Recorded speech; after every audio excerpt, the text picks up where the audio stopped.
ಶುಭೋದಯ ಸ್ನೇಹಿತರೆ, ತಮ್ಮೆಲ್ಲರಿಗೂ ನನ್ನ ಒಲವಿನ ನಮಸ್ಕಾರಗಳು. ಇವತ್ತಿನ ವಿಷಯಕ್ಕೆ ಬರುವ ಮುನ್ನ ನಿಮಗೊಂದು ಸರಳ ಪ್ರಶ್ನೆ. ಸರಾಸರಿ ದಿನದಲ್ಲಿ ನಾವೆಷ್ಟು ಸಹಾಯ ತೆಗೆದುಕೊಂಡಿರ್ತೀವಿ ಎಂಬುದರ ಬಗ್ಗೆ ಯಾವತ್ತಾದರೂ ನಾವು ಯೋಚನೆ ಮಾಡಿರ್ತೀವ? ಎಷ್ಟು ಬಾರಿ, ಯಾರ ಹತ್ತಿರ, ಎಷ್ಟರ ಮಟ್ಟಿಗೆ, ಯಾವುದಕ್ಕೆ ಸಹಾಯ ನಾವು ಯಾಚಿಸಿದ್ದೀವಿ ಎಲ್ಲವೂ ನಿಮ್ಮ ಮನಃಪಟಲದಲ್ಲಿ ಒಮ್ಮೆ ಹಾದು ಹೋಗಲಿ. ನಿನ್ನೆ ರಾತ್ರಿ ಟೇಲರ್ ಅಂಗಡಿಯಿಂದ ಬರ್ತಾ ಇದ್ದ ಹಾಗೆ ಸಹಾಯ ಎನ್ನುವುದರ ಬಗ್ಗೆ ಯೋಚನೆ ಮಾಡ್ತಾ ಬಂದೆ. ಸ್ವಲ್ಪ ಅರ್ಜೆಂಟಾಗಿ ಬೇಕಿತ್ತು ಅಂದಾಗ 1 ಗಂಟೆಯಲ್ಲೇ ಕೆಲಸ ಮಾಡಿ ಮುಗಿಸ್ಕೊಟ್ರು. ಕೆಲವೊಮ್ಮೆ ಗಾಡಿಗಳು ಕೆಟ್ಟು ಹತ್ತಿರದಲ್ಲೇ ಇರುವ ಮೆಕ್ಯಾನಿಕಲ್ ಶಾಪ್ಗೆ ಕೊಂಡೊಯ್ದಾಗ ಅವರು ಮಾಡುತ್ತಿರುವ ಕೆಲಸ ಬಿಟ್ಟು ವೆಹಿಕಲ್ ರಿಪೇರಿ ಮಾಡಿಕೊಡ್ತಾರೆ. ಸರ್, ಆಫೀಸ್ಗೆ ಲೇಟ್ ಆಗ್ತಾ ಇದೆ ಅನ್ನೋವಾಗ ಇನ್ನೂ ಸ್ವಲ್ಪ ಫಾಸ್ಟಾಗಿ ಅಟೆಂಡ್ ಮಾಡಿಕೊಡ್ತಾರೆ. ಇದಕ್ಕೆಲ್ಲ ದುಡ್ಡು ತೊಗೊಳಲ್ವಾ ಅಂತ ನೀವು ಹೇಳ್ತೀರಿ ಅಂತ ಗೊತ್ತು. ಖಂಡಿತ ತಗೋತಾರೆ, ಅದೇ ಅವರ ಲೈವ್ಲಿಹುಡ್. ಆದರೆ ಅರ್ಜೆಂಟಾಗಿ ಮಾಡಿಕೊಡೋದು, ಅರ್ಥ ಮಾಡಿಕೊಂಡು ಪ್ರಿಯಾರಿಟೈಸ್ ಮಾಡಿ ನಮಗೆ ಸರ್ವ್ ಮಾಡೋದು, ನಮ್ಮ ಬೇಕುಗಳಿಗೆ ಕೊಡೋದಕ್ಕೆ ನಾವು ಬೆಲೆ ಕಟ್ಟಕ್ಕಾಗತ್ತಾ? ಅದು ಅವರ ಸಂಸ್ಕಾರ. ಯೋಚಿಸಿ ನೋಡಿ, ನಾವೆಲ್ಲರೂ ನಮ್ಮಲ್ಲಿ ಪ್ರತಿಯೊಬ್ಬರೂ ಒಂದಲ್ಲ ಒಂದು ರೀತಿ ಸಹಾಯ ಪಡೆದೇ ಇರ್ತೀವಿ. ಗೊತ್ತಿದ್ದೋ ಗೊತ್ತಿಲ್ಲದೆಯೋ, ಪರಿಚಯದವರಿಂದ ಅಥವಾ ಪರಿಚಯವಿಲ್ಲದವರಿಂದ ಸಹಾಯ ನಮ್ಮ ಜೀವನವನ್ನು ಬಹಳ ಹಸನಾಗಿರಿಸಿರುತ್ತೆ. ಬೇರೆ ಪ್ರಾಣಿಗಳಂತೆ ಮನುಷ್ಯ ಒಬ್ಬನೇ ಕಾಡಲ್ಲಿ ಯಾರ ಸಂಗಡವೂ ಇಲ್ಲದೆ ಇಂಡಿವಿಜುವಲ್ ಆಗಿ ಇರಲಿಕ್ಕೆ ಸಾಧ್ಯನೇ ಇಲ್ಲ. ಹುಟ್ಟಿದಂದಿನಿಂದ ಪಾಲಕರ ಸಹಾಯ ಬೇಕೇ ಬೇಕು.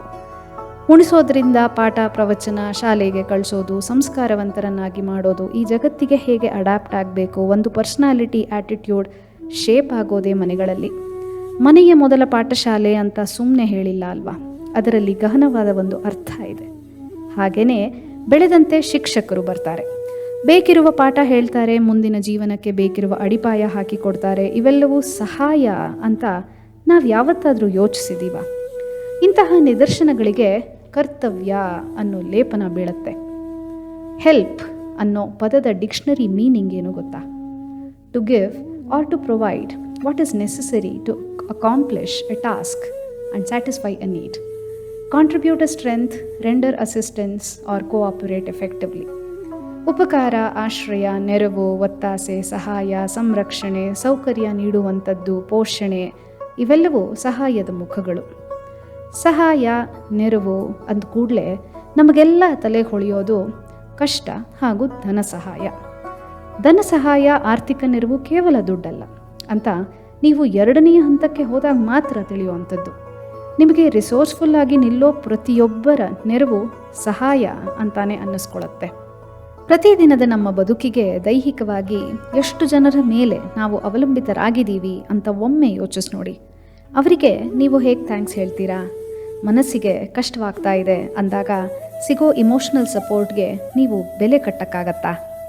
ಯಾಕೋ ಏನೂ ವರ್ಕ್ ಆಗ್ತಾ ಇಲ್ಲ, ಐ ಫೀಲ್ ಲಾಸ್ಟ್ ಅನ್ನುವಾಗ ಭಾವನಾತ್ಮಕವಾಗಿ ಸ್ಪಂದಿಸಿ, ನಿಮಗೆ ಕಿವಿ ಕೊಟ್ಟು ಕೇಳಿ, ಏನು ಹೇಳು ನಿನ್ನ ಪ್ರಾಬ್ಲಮ್ ಅಂತ ಕೇಳಿಸ್ಕೊಂಡು ಅವರಿಗೆ ಹೊಳೆಯೋ ಸಲ್ಯೂಷನ್ಸ್ ಕೊಟ್ಟು ತುಂಬ ತಲೆ ಕೆಡಿಸ್ಕೋಬೇಡ, we will solve it together ಅನ್ನೋ ಭರವಸೆ ಸಹಾಯ ಅಲ್ವಾ?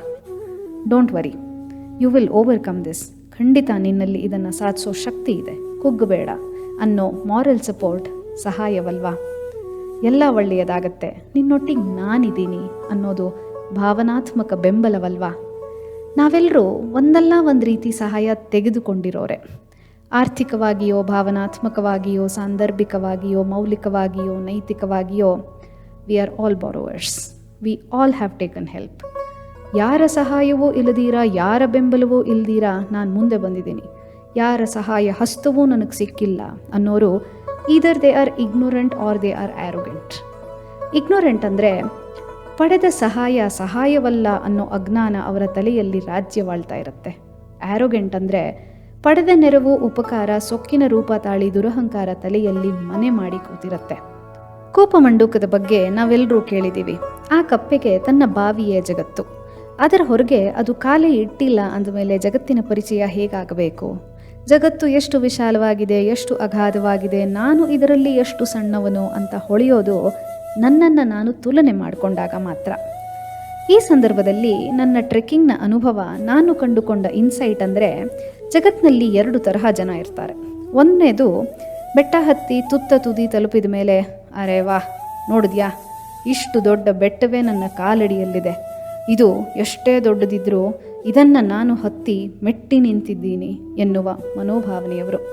ಇನ್ನು ಎರಡನೆಯ ವರ್ಗ ಅಂದರೆ ಬೆಟ್ಟ ಹತ್ತಿ ತುತ್ತ ತುದಿ ತಲುಪಿ ಸುತ್ತಲೂ ನೋಡಿ ಭೂಮಿ ಎಷ್ಟು ವಿಶಾಲವಾಗಿದೆ, ಆಕಾಶ ಎಷ್ಟು ಅಗಾಧವಾಗಿದೆ, ನನ್ನ ಸುತ್ತಲಿರುವ ಎಲ್ಲವೂ ನನಗಿಂತ ಶಕ್ತಿಯುತವಾದದ್ದು, ನಾನೆಷ್ಟು ಚಿಕ್ಕವನು, ಸಣ್ಣ ಆಕಾರದವನು ಇದರ ಮುಂದೆ ಎನ್ನುವ ಮನಸ್ಥಿತಿ ಉಳ್ಳವರು.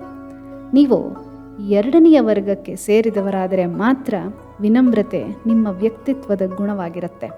When humbleness enters your mind, arrogance exits out. ನಾನೇ ಎಲ್ಲ, ನನ್ನಿಂದಲೇ ಎಲ್ಲವೂ ನನಗೇ ಬೇಕು ಎನ್ನುವ ಸ್ವಾರ್ಥ, ಸೆಲ್ಫ್ ಸೆಂಟರ್ಡ್ನೆಸ್ ಇರುವವರಲ್ಲಿ ಕೃತಜ್ಞತೆ ಮನೆ ಮಾಡೋಕ್ಕೆ ಖಂಡಿತ ಸಾಧ್ಯ ಇಲ್ಲ. They can't recognise help and humbleness. When you are so self-absorbed, how will you ever let gratitude inside your life? ಒಮ್ಮೆ ಇದರ ಬಗ್ಗೆ ಯೋಚಿಸಿ ನೋಡಿ. ಪ್ರತಿ ಸಹಾಯಕ್ಕೂ ಎರಡು ಕೈಗಳಿವೆ. ಒಂದು ತೆಗೆದುಕೊಳ್ಳುವ ಕೈಯಾದರೆ ಇನ್ನೊಂದು ಕೊಡೋ ಅಂಥ ಕೈ. ನಾವೆಲ್ಲರೂ ಒಂದಲ್ಲ ಒಂದು ರೀತಿ ತೆಗೆದುಕೊಂಡಿರೋದಂತೂ ನಿಜ. ಆದರೆ ಕೊಡೋ ಕೈ ನಮ್ಮದಾಗಿದೆಯಾ ಅಂತ ನಾವು ತುಲನೆ ಮಾಡ್ಕೋಬೇಕು. ಕೊಡೋದಕ್ಕೆ ಕೇವಲ ದುಡ್ಡೇ ಆಗಿರಬೇಕು ಅಂತ ಏನಿಲ್ಲ. ಇಮೋಷ್ನಲ್ ಸಪೋರ್ಟ್, ಮಾರಲ್ ಸಪೋರ್ಟ್, ಕೈಲಾಗುವಷ್ಟು ಮಾಡುವ ಸಂಪನ್ಮೂಲ ವ್ಯಕ್ತಿ ಆಗಬಹುದು. ಅಳಿಲು ಸೇವೆಯೂ ಒಂದು ನೆರವೇ ಅಲ್ವಾ? ನಿಮಗೆ ತಿಳಿದಿರುವ ವಿದ್ಯೆ ಹೇಳ್ಕೊಡ್ಬಹುದು, ನಿಮಗೆ ಅರಿವಿರುವ ಕೌಶಲ್ಯ ಹಂಚ್ಕೋಬಹುದು, ನಿಮ್ಮ ಬದುಕಿನ ಕಷ್ಟಗಳ ನಿದರ್ಶನ ಬೇರೊಬ್ಬರ ಮಾರ್ಗದರ್ಶಿಯಾಗಬಹುದು, ನಿಮ್ಮ ತಪ್ಪುಗಳು ಬೇರೊಬ್ಬರ ಕಲಿಕೆಯಾಗಬಹುದು, ನಿಮ್ಮ ಅರಿವು ಬೇರೊಬ್ಬರ ಜೀವನದ ದಾರಿದೀಪವಾಗಬಹುದು, ನಿಮ್ಮ ನಂಬಿಕೆ ಮೌಲ್ಯಗಳು ಬೇರೊಬ್ಬರ ಅಜ್ಞಾನವನ್ನು ಅಳಿಸಬಹುದು, ನಿಮ್ಮ ಸಮಯ ಮನಃಪೂರ್ವಕವಾಗಿ ಕೇಳಿಸಿಕೊಳ್ಳುವ ರೀತಿ, ನಿಮ್ಮ ಹಾನೆಸ್ಟಿ, ನಿಮ್ಮ ಕೇರ್ ಬೇರೊಬ್ಬರಿಗೆ ಹೊಸ ಚೈತನ್ಯ ತುಂಬಬಹುದು. ನಿಮ್ಮ ಒಂದೆರಡು ಒಳ್ಳೆಯ ಮಾತು, ನಿಮ್ಮ ಅಸರ್ಟಿವ್ ಆ್ಯಟಿಟ್ಯೂಡ್ ಯಾರಿಗೋ ಭರವಸೆ ಕೊಡಬಹುದು, ವಿಶ್ವಾಸ ತುಂಬಬಹುದು, ನಂಬಿಕೆ ಹುಟ್ಟಿಸಬಹುದು. ಆದರೆ ಇದ್ಯಾವುದಾದ್ರೂ ಕೊಡಬೇಕು ಅಂದರೆ ಮೊದಲು ಅದು ನಿಮ್ಮ ಹತ್ರ ಇರಬೇಕು, ನಿಮ್ಮಲ್ಲಿ ಅದು ಅಡಕವಾಗಿರಬೇಕು. You can gift something to others only when you have it. ಸರಳವಾಗಿ ಹೇಳೋದಾಯಿತು ಅಂದರೆ ನಮ್ಮ ಹತ್ರ ಏನಿದೆಯೋ ಅದನ್ನು ಮಾತ್ರ ಬೇರೊಬ್ಬರಿಗೆ ಕೊಡಲಿಕ್ಕೆ ಸಾಧ್ಯ. ಒಂದು, ಅದು ಪ್ರೀತಿ ಆಗಿರಬಹುದು, ಕರುಣೆ, ಮಮತೆ ಆಗಿರಬಹುದು, ಜ್ಞಾನವಾಗಿರಬಹುದು, ಅಥವಾ ಸ್ವಾರ್ಥ, ಅಸೂಯೆ, ದ್ವೇಷವೂ ಆಗಿರಬಹುದು. In the end we do not give from what we don't have, we give from what we are. ಹಾಗಾಗಿ ಕೊಡುವ ಕೈ ಇದಾಗಿದ್ದರೆ ನೀವೇನು ಜಗತ್ತಿಗೆ ಕೊಡ್ತಾ ಇದ್ದೀರಿ, ಎಷ್ಟರ ಮಟ್ಟಿಗೆ, ಯಾರಿಗೆ, ಇವೆಲ್ಲವೂ ಒಮ್ಮೆ ಹಾದು ಹೋಗಲಿ. ಕೊಡುವ ಕೈ ಇದಾಗಿದ್ದರೆ ಇನ್ನು ಈಸ್ಕೊಳ್ಳೋ ಕೈ ಇನ್ನೊಂದು ಕಡೆ. ಅದು ಎಷ್ಟು ದೊಡ್ಡದಿದೆ, ಎಷ್ಟು ಸಮಯದಿಂದ ಈಸ್ಕೋತಾ ಇದೆ, ಎಷ್ಟು ಆಳಕ್ಕಿದೆ ಅಂತ ಯೋಚಿಸೋದು ಬಹಳ ಬಹಳ ಮುಖ್ಯ. ಕೆಲವೊಬ್ಬರು ಹುಟ್ಟಿರೋದೇ ಈಸ್ಕೊಳ್ಳೋಕ್ಕೆ ಎನ್ನುವ ರೀತಿಯಲ್ಲಿ ಬಿಹೇವ್ ಮಾಡ್ತಾ ಇರ್ತಾರೆ. ಎಷ್ಟು ಕೊಟ್ಟರೂ ತೃಪ್ತಿ ಇರಲ್ಲ, ಎಷ್ಟು ಈಸ್ಕೊಳ್ಳೋಕ್ಕೂ ನಾಚಿಕೆ ಇರಲ್ಲ. ಅವರಿಗಿದೆ ಕೊಡ್ತಾರೆ ಬಿಡು ಎನ್ನುವ ಶೇಮ್ಲೆಸ್ ಆ್ಯಟಿಟ್ಯೂಡ್. ಅವರಿಗಿದೆ ಕೊಡ್ತಾರೆ ನಿಜ, ಅದು ಕೊಡುವವರ ದೊಡ್ಡತನ. ಎಷ್ಟು ತೆಗೆದುಕೊಳ್ಳಬೇಕು, ಎಷ್ಟಕ್ಕೆ ಸೀಮಿತವಾಗಿರಬೇಕು ಎಂಬುದು ಜವಾಬ್ದಾರಿ ಮಾತ್ರವಲ್ಲ, ಅದು ಲಜ್ಜೆ ಕೂಡ ಹೌದು. ಅದು ಮಿತಿ ಮೀರಿದರೆ ಲಜ್ಜೆಗೆಟ್ಟತನ ಅಂತ ಹೇಳ್ತೀವಿ. ಎಷ್ಟಾದರೂ ಬರಲಿ ಬಿಡು ಎನ್ನುವ ನಿರ್ಲಜ್ಜತನ, ಅದು ನಾಚಿಕೆ ಇಲ್ಲದವರ, ಸ್ವಾಭಿಮಾನವಿಲ್ಲದವರ ಲಕ್ಷಣ. ತೆಗೆದುಕೊಳ್ಳುವ ಸಂದರ್ಭವಿದ್ದರೆ ಅದನ್ನು ನೆನೆದು ಕೃತಜ್ಞತೆಯಿಂದ ಜವಾಬ್ದಾರಿಯುತವಾಗಿ ಎಲ್ಲೆಲ್ಲಿ ಸಾಧ್ಯವೋ ಅದನ್ನು ವಾಪಸ್ಸು ಮಾಡುವ ದೊಡ್ಡ ಹೃದಯವಂತಿಕೆ ಬೆಳೆಸಿಕೊಂಡಾಗ ಮಾತ್ರ ಕೊಡುವ ಕೈ ನಿಮ್ಮೆಡೆಗೆ ನಂಬಿಕೆಯಿಂದ ಮತ್ತೊಂದು ಬಾರಿ ಚಾಚಿರುತ್ತೆ. ಈ ಜಗತ್ತಿನಲ್ಲಿ ಛಾಪು ಬಿಟ್ಟು ಹೋಗಿರುವ ಎಷ್ಟೋ ಮಹನೀಯರನ್ನು ನಾವು ತೆಗೆದುಕೊಂಡ್ರೂ ಅವರೇನು ಜಗತ್ವಿಖ್ಯಾತಿಯ ಹೆಸರು ಬಿಟ್ಟು ಹೋಗಬೇಕಾಗಿಲ್ಲ. ಯಾರನ್ನು ಯಾವ ರೀತಿ ನಾವು ನೆನೆಸ್ಕೊಳ್ತೀವಿ ಅದು ಕೇವಲ ಅವರ ಹಣೆ ಬರಹವಲ್ಲ, ಅದು ಕೈ ಬರಹವೂ ಕೂಡ. ಯಾವುದೋ ಲೋಕದಲ್ಲಿ ಚಿತ್ರಗುಪ್ತ ಕೂತು ನಿಮ್ಮ ಚಟುವಟಿಕೆಗಳ ಪಟ್ಟಿ ಇಟ್ಟಿರ್ತಾನೋ ಇಲ್ವೋ ನನಗೆ ಗೊತ್ತಿಲ್ಲ. ಆದರೆ ನಿಮ್ಮದು ಕೊಡೋ ಕೈಯ ಅಥವಾ ಈಸ್ಕೊಳ್ಳೋ ಕೈಯ, ಯಾವುದು ದೊಡ್ಡದು ಅಥವಾ ಎರಡೂ ಸಮನಾಗಿದೆಯಾ ಎಂಬುವ ಪ್ರಶ್ನೆಗೆ ಉತ್ತರ ನಮಗೆ ಖಂಡಿತ ಗೊತ್ತಿರಬೇಕು. This is the birth place of developing attitude of gratitude. ಎಷ್ಟು ತೆಗೆದುಕೊಂಡಿರೋದಕ್ಕೆ ಎಷ್ಟು ಕೊಡ್ತಾ ಇದ್ದೀವಿ, ಯಾವ ರೀತಿ ಕೊಡ್ತಾ ಇದ್ದೀವಿ, ಈ ಲೆಕ್ಕದ ಬ್ಯಾಲೆನ್ಸ್ ಶೀಟ್ ಆಗಾಗ ನಡಿಬೇಕು. ಕೊಟ್ಟಾಗ ನಮ್ಮ ಕೈ ಭೂಮಿ ನೋಡುತ್ತೆ, ತೆಗೆದುಕೊಂಡಾಗ ನಮ್ಮ ಕೈ ಆಕಾಶ ನೋಡುತ್ತೆ. ಎಷ್ಟು ಸರ್ತಿ ನಮ್ಮ ಕೈಗಳು ಆಕಾಶವನ್ನು ನೋಡಿವೆ ಅಥವಾ ಭೂಮಿಯನ್ನು ನೋಡಿವೆ ಎನ್ನುವ ಲೆಕ್ಕ ನಮ್ಮದಾಗಲಿ. ಮುಂದೇನು ಮಾಡಬೇಕು, ಹೇಗಿರಬೇಕು ಎನ್ನುವ ಲೆಕ್ಕವು ನೀವೇ ಹಾಕ್ಕೊಳ್ಳಿ ಅಂತ ಹೇಳ್ತಾ ಮುಂದಿನ ಸಂಚಿಕೆಯಲ್ಲಿ ಮತ್ತೆ ಭೇಟಿಯಾಗ್ತೀನಿ. ನಮಸ್ಕಾರ ಸ್ನೇಹಿತರೆ.